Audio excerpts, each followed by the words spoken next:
بەناوی خوای بەخشندەی میهرەبان سڵاوتان لێبێ خێرخوازان و بینەرانی بەڕێز خۆشحاڵین لە جێبەجێکردنی پرۆژەکانی دەستگای خێرخوازی بەخشین بە هاوکاری ئێوەی خێرخواز و بەخشندا پێتان شاد دەبینەوە. ئێمە ڕامان گەیاندە بوو بە هاوکاری و کۆمەچەکانی ئێوە دڵی خەڵکانی خۆش دەکەین لە هەرێمی کوردستان لە نەخۆش و هەژار و نەدار و خاوەن پێداویستی تایبەت. بۆیە سوپاس بەخوای پەروەردیگار زۆربەی پرۆژەکان لە ڕێگەی ئێوەی خێرخوازەوە بە ئەنجام گەیشتوون. یەکێکیش لەو پرۆژانەی کە ڕامان گەیاندە بوو هاوکاری نەخۆشان بوو. ئەمڕۆ لە شاری سلێمانی زیاد لە 100 نەخۆش کە نەخۆشەکانیان زۆر ناڕەحەتی کردوون و بەردەوام ئەبێ سەردانی دکتۆرکەن عیلاج و دا و دەرمان بکڕن و یاخود وەری بگرن نەخۆشانی شێرپەنجەیە. بۆ ئێمڕۆ لە شاری سلێمانی بەهۆی هاوکاریەکانی ئێوەی خێرخواز و بەخشندا زیاد لە 100 نەخۆش لێرەدا هاوکاری و کۆمەچیان بەسەر دابەش دەکرێت. ومێد دەکەین هاوکاریەکانی ئێوە زیاتر بێ بۆی زیاتر خزمەتی هەژاران و نەخۆشان بکەین لە هەرێمی کوردستان. چەند ساتێک لەگەڵمانە بن با بزانین هاوکاریەکانی ئێوە چۆن دڵی ئەم خەڵکە خۆشەکات و تۆزێ لە ئازارەکانیان کەم دەکاتەوە.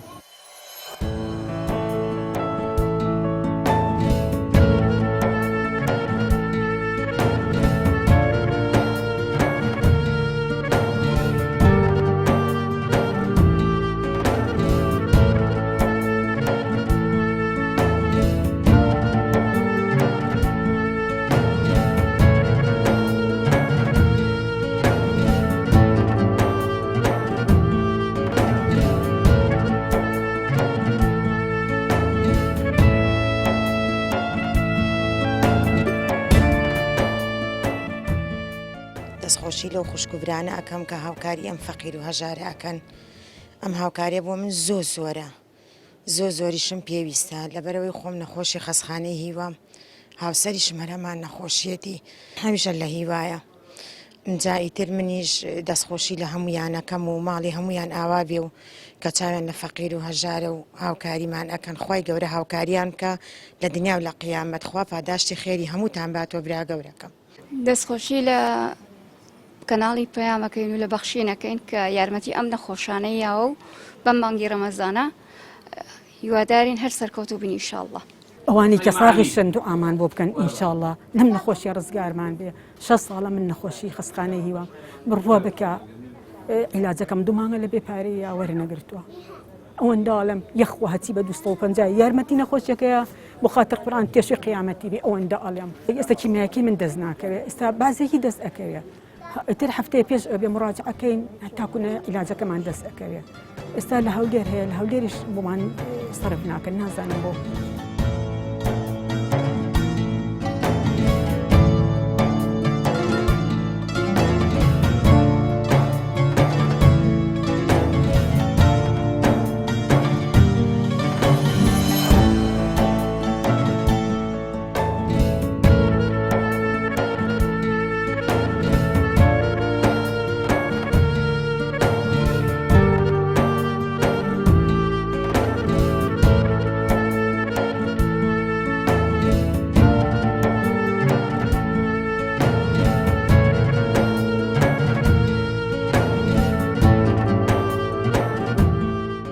ئێمە نەخۆشی خەسخانەی هیوان پێویستیمان بە یارمەتیە بە هاوکاریە. هەموو ساڵی هیوادارم ئەمە هاوکاریە بەردەوام بێ دووبارە بێتەوە. خێری خێرخوازان بنووسێ خوایە هەموو ساڵێم نەخۆشانە دڵمان خۆشە بێ. پێویستیمان بە هاوکاریە. تەکسی ئەگرین عیلاجمانیە لە خەسخانەی هیوا. داواکەم لە هەموو خێرخوازان ئاگایان لێمان بێت. یاخوا بەرنامەی بەخشینی سەرکەوتوو بن و خێریان بنووسێ دەستخۆشیان دیەکەین. زۆر ناڕەحەتن لەبەرەوەی کە وەزعەکە زۆر تێکچووە. پێویستیمان بە عیلاجە بە هاتوچۆەکەین. جاری وایە ناتوانین سەردانی دکتۆرەکەمان بکەینەوە بەخوا. وڵی لەبەرەوەی ئیمکانێتمان نییە بەخۆ نەخۆشمانەیە کریا ڕێگەی پێ نیە هاتوچۆ بکە. سەرەتا زۆر سپاسی دەستگای بەخشینەکەی کە هەستان بە هاوکاریکردنی کۆمەڵە نەخۆش لە مانگی ڕەمەزانە. ڕاستی یعنی خەڵکانی نەخۆش معاناتێکی دایمیان هەیە. یعنی کەسێکی ئاسایی لەوانەیە لە ساڵێک ئەزاری پشکنینێک ئەگەر بە خۆی بکایە نیکە. بەڵام من وەکو خۆمەڵم هەموو 3 مانگجارێک بێ مراجعەتی دکتۆر بکەمەوانی و عیلاجم بۆ تازەکرێتەوە یان بەردەوامی پێبێت.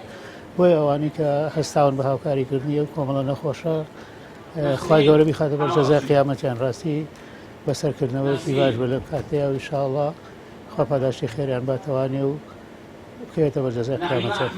سەرەتا دەستخۆشی لە دەستگای بەخشینەکەم ڕاستی معاناتی نەخۆشی خەسخانەی هیوا زۆرن باس ناکرێت.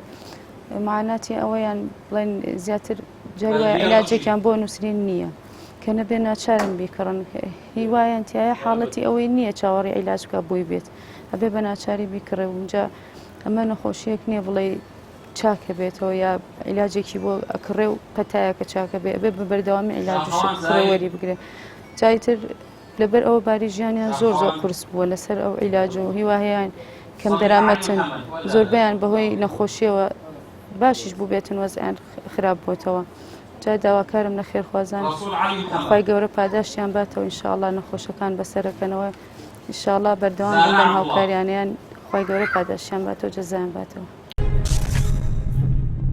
بسم الله الرحمن الرحیم سەرەتا داواکارم لە خوای پەروەردگار نوێژ و ڕۆژ و تاعات و عیبادەتی هەموو لایەکی قبوڵ کرد بێ. خۆشەویستان ئێمە وردە لە کۆتا ڕۆژەکانی مانگی ڕەمەزانی پیرۆزین وەکو دەستگای خێرخوازی بەخشین وەکو نەریتی ساڵانەی خۆمان لە مانگی ڕەمەزانی پیرۆزدا کە هەموو ساڵێ و ئیعلانی ئەەکەین و ڕیکلامی بۆکەین لە تەلەڤیزۆنەوە بانگەوازەکەین کەوا کۆمەڵێک پرۆژەی جوان و ناوازە پێشکەشەکەین بە هەموو ئەو چین و توێژانێکەوە شایان و شایستن کەوا یارمەتیان بدەن. ئەم ڕۆژ بە خۆشحاڵیەوە لە چوارچێوەی جێبەجێکردنی پرۆژەکانی مانگی ڕەمەزان کە لە کۆتا ڕۆژەکانی مانگی ڕەمەزان نین توانیمان سواز بۆ خوای گەورە زیاد لە 100 خانەوادەی نەخۆش کە زۆربەی زۆریان نەخۆشی شێرپەنجەی خەستەخانەی هیوان کە ناوەکانمان لەوانەوە وەرگرتووە و هەندێکی کەمیشیان نەخۆشی درێژخایەنن.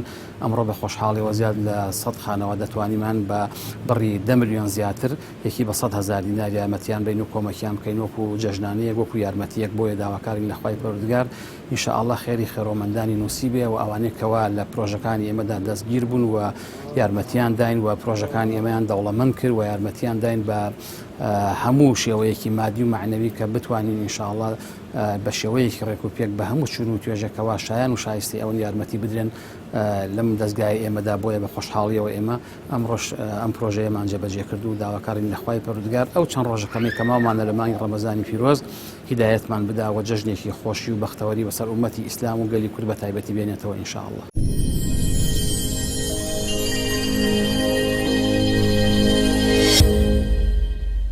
چەند خۆشە کاتێک تۆی خێرخواز تۆی بەخشندە هاوکار دەبی لە دڵخۆشکردنی خەڵکانێکی نەخۆش خەڵکانێک ڕۆژانە پێویستیان بە سەردانی دکتۆر و عیلاج و دا و دەرمان هەیە بە تایبەت ئەو نەخۆشانەی پێیانەوترێ نەخۆشی شێرپەنجە هەومان ئەزانین بە بیستنی ناوەکەی ناڕەحەت و دڵتەنگە بین. سوپاس بەخوای پەروەردگار کەم تا زۆرێک خێرخوازان لە ڕێگەی حکوومەتی هەرێمی کوردستانەوە لە شاری سلێمانی و بە تایبەت لە شاری هەولێر زۆرترین هاوکاری دەکرێن و عیلاج و دا و دەرمانیان بۆ دابین دەکرێت. بەڵام زۆر جار کە پێیانەوترێت دەرجەکەت نەماوە و یاخود نەگەیشتۆتە هەرێمی کوردستان ئازارەکانیان خەمەکانیان چەند هێندە ئەبێتەوە لەبەرەوەی سەیری گیرفان و مەعیشەت و ژیانیان دەکات ناتوانێت دەرجێک بکڕێ و بە ناچاری عیلاجەکانی دواخات تا خێرخوازێک یاخۆ لە ڕێ حکوومەتەوە عیلاج و دەرزی و دا و دەرمانەکەی بۆ دابین دەکرێت.